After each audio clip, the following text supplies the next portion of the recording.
Shalom Bapak Ibu yang dikasihi Tuhan Yesus Kristus. Jumpa lagi dengan saya Stephen Matthew di dalam Renungan Harian GKI Kebonjati.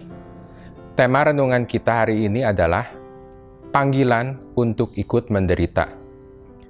Ayat yang menjadi bahan renungan kita diambil dari 2 Timotius 2 ayat 8 sampai 13. 2 Timotius 2 ayat 8 sampai 13. Demikian firman Tuhan.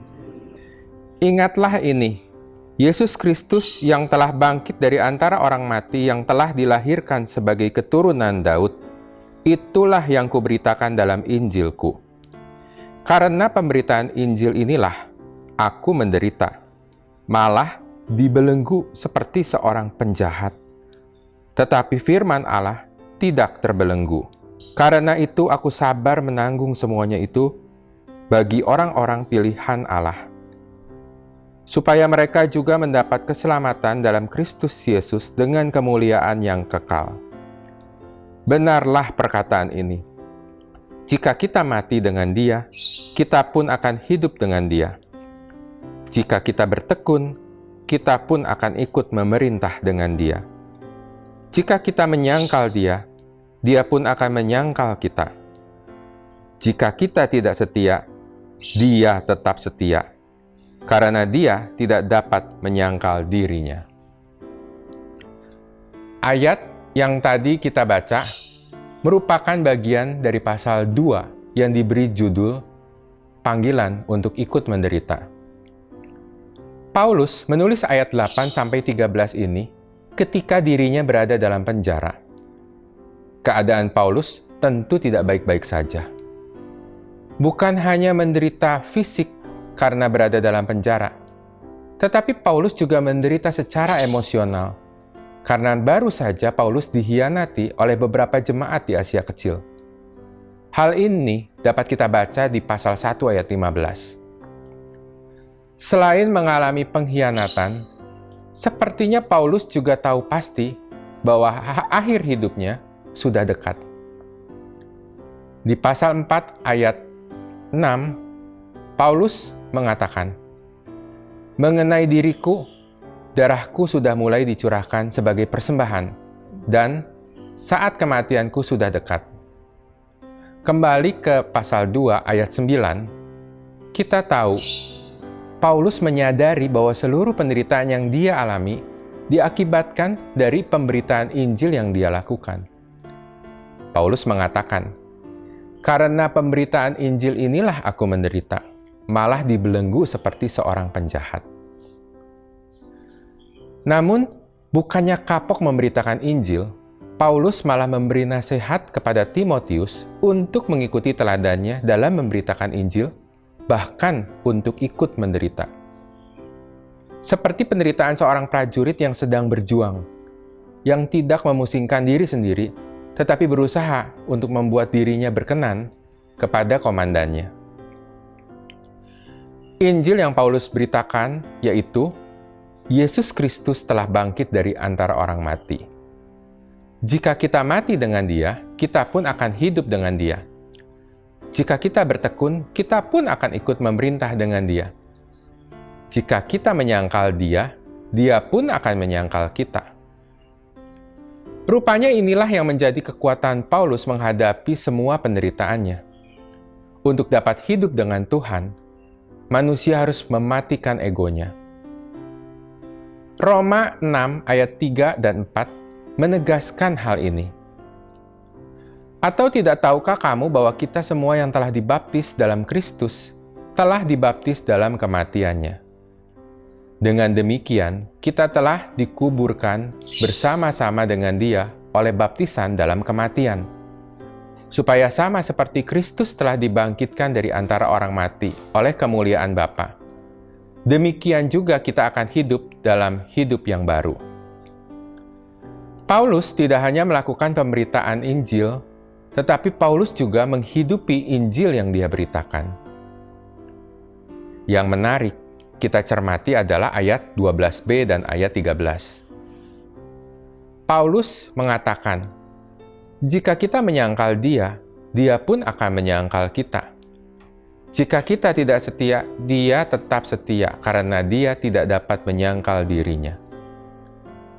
Jika mendengar kata menyangkal, kita dengan mudah mengingat kisah Petrus yang menyangkal Tuhan Yesus di malam sebelum Tuhan Yesus disalib. Pertanyaannya, apakah Tuhan Yesus menyangkal Petrus? Sudah pasti jawabannya tidak. Setelah kebangkitannya, Tuhan Yesus malah menampakkan diri kepada Petrus tanpa pernah sekalipun menghakimi Petrus yang sudah menyangkal. Jadi, apa maksud dari ayat 12b yang Paulus tulis ini? Ayat ini lebih dimaksudkan kepada keadaan manusia yang menyangkal Tuhan hingga pada hari kematiannya. Seorang yang menyangkal Tuhan sampai hari kematiannya berarti memang orang tersebut tidak percaya kepada Tuhan. Matius 10 ayat 33 mencatat perkataan Yesus. Tetapi barang siapa menyangkal aku di depan manusia, aku juga akan menyangkalnya di depan Bapa-Ku yang di sorga. Penyangkalan yang Petrus lakukan lebih dapat dikategorikan sebagai ketidaksetiaan, seperti yang dimaksud di ayat 13. Jika kita tidak setia, Tuhan tetap setia. Artinya, manusia yang lemah selalu dapat jatuh ke dalam dosa dan menjadi tidak setia. Namun, kesetiaan Allah memberi jaminan pada umat pilihannya untuk kembali beriman dan tidak jatuh ke dalam dosa penyangkalan sebagaimana dimaksud di ayat 12b. Bukankah ini adalah inti dari doktrin anugerah keselamatan yang kita imani? Dalam kehidupan, kita seringkali mengalami berbagai kejadian yang tidak nyaman. Tidak jarang kita mencari kambing hitam dan komplain kepada Tuhan. Tuhan, saya kan sudah melayani, kok masih mengalami kejadian yang tidak enak? Tuhan, saya kan sudah memberi persembahan, kok tetap mengalami kesulitan? Dan beragam pertanyaan lain. Seringkali kita juga mengancam untuk meninggalkan pelayanan, mengancam untuk melakukan berbagai tindakan buruk yang malah merusak hubungan kita dengan sesama. Jangankan meneladani Paulus yang tetap semangat memberitakan Injil walau menderita. Kita seringkali lebih memilih kabur dari medan pertempuran dan memikirkan kenyamanan hidup kita sendiri.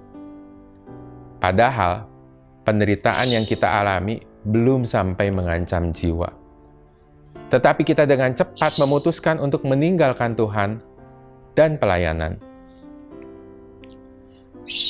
Jika sampai saat ini kita masih diberi nafas hidup oleh Tuhan, itu artinya ayat 13 masih berlaku bagi kita. Jika kita tidak setia, Dia tetap setia. Pertanyaannya, maukah kita kembali kepada panggilan kita sebagai orang Kristen, sebagai pengikut Kristus? Hidup Kristus penuh penderitaan, tetapi tetap taat pada kehendak Bapa sampai mati. Jika kita termasuk umat pilihannya, maka Tuhan tetap setia memelihara iman dan menjamin kemenangan iman kita, seperti yang Paulus katakan dalam pasal 4 ayat 7. Aku telah mengakhiri pertandingan yang baik. Aku telah mencapai garis akhir, dan aku telah memelihara iman.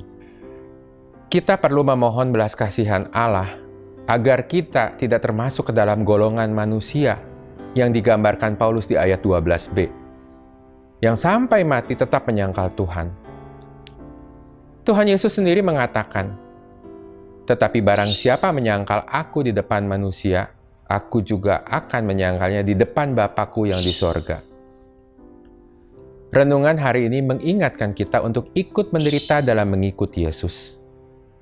Bukan sekedar mengalami penderitaan yang sia-sia, tetapi penderitaan yang berkenan bagi Tuhan, yang akan menghasilkan mahkota kebenaran. Pertanyaan untuk kita renungkan.